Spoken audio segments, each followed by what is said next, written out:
বরণকারী 15 জন ভাইয়ের এই মতবিনিময় সভার সভাপতি, বিশেষ অতিথি সহ নেতৃবৃন্দ, সাংবাদিক বন্ধুগণ, শ্রদ্ধেয় উলামায়ে কেরাম, বিভিন্ন পর্যায়ের গুরুত্বপূর্ণ ব্যক্তিবর্গ এবং আমার সংগ্রামী মাদারীপুরের ছাত্র জনতা, আসসালামু আলাইকুম ওয়া রাহমাতুল্লাহি ওয়া বারাকাতুহু। আল্লাহ তাআলার শুকরিয়া আদায় করছি, বাংলাদেশ জামাত ইসলামী বৈষম্য আন্দোলন চলাকালে এবং পরবর্তী সময়ে দেশ এবং দেশের মানুষের কল্যাণে যে ভূমিকা পালন করে আসছে, এর ধারাবাহিকতায় গোটা বাংলাদেশে জালেম শাসক গোষ্ঠীর নিপীড়ন, অত্যাচার, জুলুমের শিকার হয়ে নির্যাতিত, নিষ্পেষিত মানুষের পাশে ছুটে যাচ্ছে। বিশেষ করে যারা আন্দোলনের শাহাদত বরণ করেছেন, মৃত্যুবরণ করেছেন, তাদের পরিবারের পাশে দাঁড়িয়ে তাদের সুখের দুঃখের কান্নার শরীক হয়ে তাদের সাথে মিলিত হয়ে একাত্মতা ঘোষণা করার জন্য ছড়িয়ে পড়ছে, তারই অংশ হিসাবে আজকের এই আয়োজন।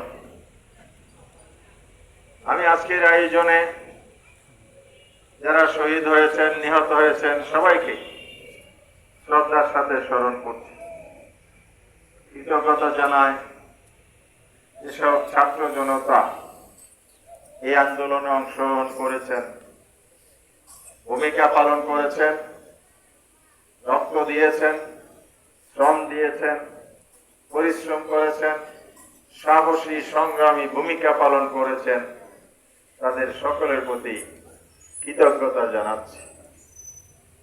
এই আন্দোলন যারা সূচনা করেছিল, এদেশের বঞ্চিত ছাত্র সমাজ, কোটা বিরোধী আন্দোলনের নামে তারা 18 সালে আন্দোলন করেছিল। এই আন্দোলনের মুখে তখন সরকার শতভাগ কোটা বাতিলের সিদ্ধান্ত নিতে বাধ্য হয়েছে। আবার পরবর্তী সময়ে যখন পূর্বের জায়গায় ফিরে আসলো, কোটা পদ্ধতি বহাল রাখলো, বঞ্চিত ছাত্র সমাজ আন্দোলনের ডাক দিল। সে আন্দোলন ছিল একটি নিয়মতান্ত্রিক আন্দোলন, একটি সামাজিক আন্দোলন, অধিকার আদায়ের আন্দোলন। এটা কোন সরকার বিরোধী, সরকার পতনের আন্দোলন ছিল না। সরকারের উচিত ছিল এই সমস্যার সমাধান করা, কিন্তু তা করে নাই। তা না করে তাদের দাবি দেওয়া উপেক্ষা করে শুধু শান্ত হন নাই।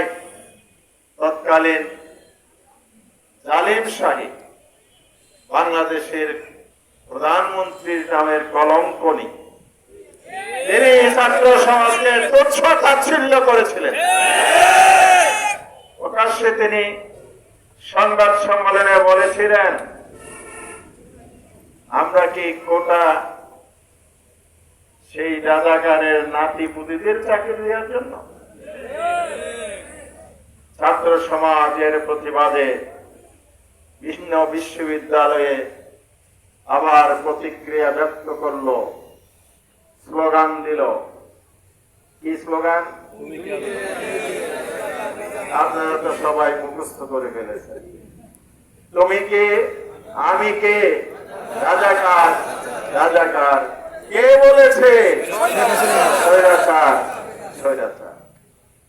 বাংলাদেশের এই ছাত্র সমাজ প্রধানমন্ত্রীর তুচ্ছ তাচ্ছিল্যের জবাব দিয়েছে স্লোগানে। এখানেই তারা ক্ষান্ত হন নাই। অধিকার আদায়ের জন্য তারা রাজপথে নেমেছে, তাদের আহ্বানে সাড়া দিয়েছে স্কুল, কলেজ, মাদ্রাসা, বিভিন্ন পর্যায়ের ছাত্র সমাজ সেখানে থেমে যায়নি। স্কুল কলেজের ছাত্র ছাত্রী যেমন মাঠে নেমেছে, সন্তানদেরকে মাঠে নামিয়ে মা বাবা শান্তিতে ঘরে থাকতে পারেন নাই, তারাও বেরিয়ে এসেছে। এক বাবা সন্তানকে পাহারা দেয় যাতে আন্দোলনে যেতে না পারে, কারণ হলো কলিজার টুকরা যদি আবার গুলিবিদ্ধ হয়ে মারা যায় মায়ের মুখ খালি হয়ে যাবে, সেই কারণে পাহারা দিচ্ছিল। দুপুরবেলা বাবা যখন শুয়ে গেছে, ছেলে বেরিয়ে পড়ল, কিন্তু বোঝা যায় সেও শুধু করছিল কোন সময় বাবা ঘুমালে আমি কি আন্দোলনে যেতে পারবো। বাবা ওই সন্তান হারিয়ে বেদনা বিদুর হৃদয়ে অভিব্যক্তি ব্যক্ত করতে গিয়ে এই কথাগুলো বলেছেন।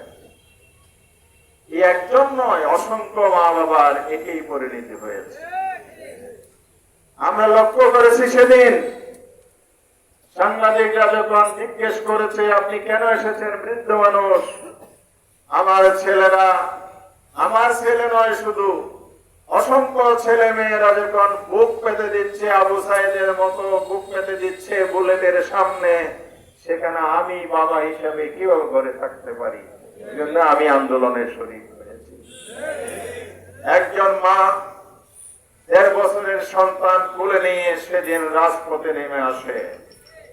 তাকে জিজ্ঞেস করা হলো, ছোট্ট একটা বাচ্চা কোলে নিয়ে কেন আপনি যুগের মধ্যে চলে আসলেন? তিনি বলেছেন, আমার তো বড় সন্তান নাই, আমার যা আছে তা নিয়ে আমি আজকে রাস্তায় নেমে এসেছি। অসংখ্য মায়ের মুখ খালি হচ্ছে, সেই জায়গায় আমি কিভাবে নিজেকে ঘরের আড়ালে নিরাপদে রাখতে পারি, এই চেতনায় উদ্বুদ্ধ হয়ে আমি চলে এসেছি।